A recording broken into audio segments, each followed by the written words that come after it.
Hey hey hey, halo smart people. Bismillahirrahmanirrahim. Assalamualaikum warahmatullahi wabarakatuh. Selamat siang. Nah, tadinya di sini saya akan menerapkan standar operasional prosedur pada budidaya bawang daun.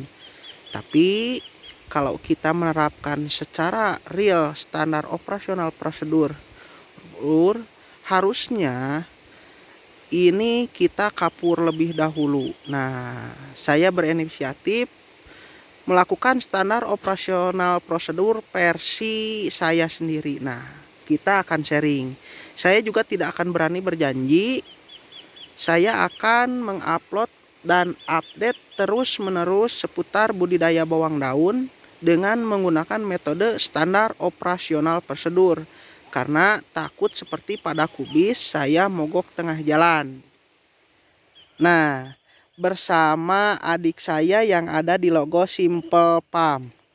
Nah, kita ajak ke kebun bersama. Tujuannya ketika dia beranjak dewasa, paling tidak menyenangi saja dulu. Terkait nantinya mau jadi apa ya terserah dialah. Yang penting kita ajarkan apa yang sudah kita mulai, yaitu bertani. Untuk sekilas info, ini adalah lahan di mana kita menanam dan membudidayakan kubis. Hanya saja tidak sampai selesai karena terburu lain hal dan alasan. Juga masuk pada bulan Ramadan. Jadi biasanya saya kalau bulan Ramadan itu libur total dari segala aktivitas yang saya lakukan. Nah, di sini sedang dilakukan pemberian pola. Pola yang saya berikan, saya mengikuti bekas kubis yang saya tanam, yaitu 1 meter kotor. Nanti kita jelaskan satu persatu. Namun sebelum ke fase ini tentunya kita mengenal terlebih dahulu yang namanya pengolahan lahan. Nah, pengolahan lahannya saya biasa melakukannya seperti ini. Menggemburkan menggunakan cangkul. Tentang mengapa saya tidak memakai kultivator, pertama jarak dari kebun ke jalan raya itu sangat susah untuk dilalui. Bisa saja, tapi saya lebih memilih menggunakan tenaga manual. Selain bisa mempekerjakan dan memberdayakan sumber daya manusia, banyak hal lain yang bisa kita dapat. Saya juga tidak memberikan atau mengaplikasikan herbisida, baik jenis paraquat diklorida maupun ipagilifosat. Tujuannya saya ingin si hasil pemanenan atau rumput yang terdapat itu menjadi pupuk organik alami yang terurai oleh bakteri alami yang ada pada tanah. Nah, itu lumayan membantu. Nah, tujuannya seperti itu. Jadi saya tidak kasih dan aplikasikan herbisida. Jadi seperti ini saja. Dilanjut ke pola yang tadi. Lanjut ke pokok pembahasan pertama, yaitu standar operasional prosedur pada budidaya bawang daun yang akan saya terapkan. Intinya kita tidak perlu menjadi sempurna untuk melakukan sesuatu hal, tapi mulai saja dulu. Sambil berjalan waktu kita pikirkan, rencanakan, dan lakukan. Nah, seperti itu. Hal yang pertama saya lakukan di sini adalah perencanaan sekaligus eksekusi yang dibarengi dengan perlakuan, yaitu masa perencanaan dan pengolahan lahan. Itu kita lakukan terlebih dahulu. Nah, kita akan mencatat biaya pengolahan lahan. Walaupun ini tanah sendiri, kita hitung sewa. Berikut kita masukkan tenaga kerja. Nanti kita jelaskan satu persatu di part selanjutnya. Part 2, part 3, dan part sampai selesai. Tapi saya tidak janji 100%. Karena saya takut ya seperti yang saya bilang tadi, mogok tengah jalan. Karena kalau kita mengikuti standar operasional prosedur yang seharusnya, Harusnya ini kita beri kapur dulu, beri pupuk dulu, lalu kita fermentasi dan diamkan selama beberapa hari. Kalau standar operasional prosedur yang asli, tapi sederhana sajalah. Di sini sudah ditanam sebagian. Nah, di sini sedang masuk masa pengolahan lahan. Tuh, lanjut pemberian pola. Untuk lebar bedengannya sendiri sudah saya sebutkan tadi. Nah, ini keluar kita masukkan terlebih dahulu.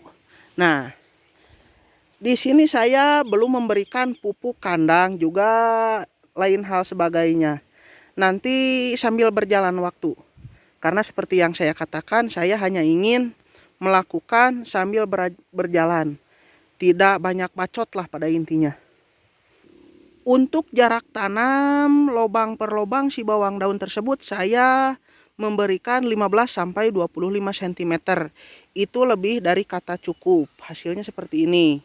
Dan langsung karena sekarang musim kemarau dilakukan pemberian air atau metode siram secara manual. Tuh, kita langsung lakukan pemberian atau metode pengairan. Kita siram menggunakan kincir buatan dengan daya manual. Sumber airnya dari atas, jadi tidak menggunakan mesin pendorong. Nah, seperti ini. Ini bibit bawang daun yang akan kita tanam. Di sini saya ingin menunjukkan satu hal. Ini bibit bawang bagus. Hanya saja ini kekeringan karena sudah beberapa hari tidak terkena air, baik air buatan metode mesin pendorong, air manual ataupun air hujan. Jadinya seperti ini kering. Di sini sekitar perakannya sehat namun kurang lebat. Saya mau memberi tips. 1 minggu setelah tanam, setelah posisinya si bawang daun ini tumbuh atau istilahnya lilir kalau dalam bahasa Sundanya, kita perlu memberikan pupuk SP36 untuk sekitar perakaran dulu, dilanjut dengan pemberian urea untuk menambah dan memperkuat si SP36 supaya jaringan dan anaknya baru. Itu perencanaan yang saya akan lakukan. Nah, seperti ini, akar-akarnya kurang lebat. Nanti kita kasih SP36. Tuh. Harusnya setelah ini selesai dilakukan masa pengolahan lahan, kita diamkan, lalu kita beri kapur pertanian, lalu kita fermentasi. Tidak boleh langsung seperti ini, tapi menurut aturan. Kalau menurut kita sebagai petani, kita yang punya lahan, kita yang melakukan segalanya, jadi kita yang pegang kendali. Lakukan yang kalian mau pada setiap budidaya yang kita lakukan. Happy and enjoy proses. Kurang lebihnya seperti itu smart people. Jadi kita lakukan saja sambil berjalan, tidak perlu banyak berpikir. Mari kita sharing seputar pertanian, apa yang kita lakukan, apa yang kita budidayakan.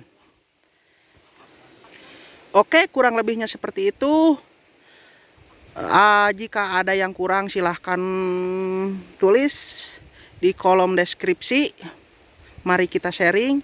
Ini hanya sebagai acuan saja, dasar dari segala standar operasional prosedur menurut saya. Kurang lebihnya nanti kita lanjutkan di part 2 dan part selanjutnya. Saya akan usahakan melakukannya sampai selesai.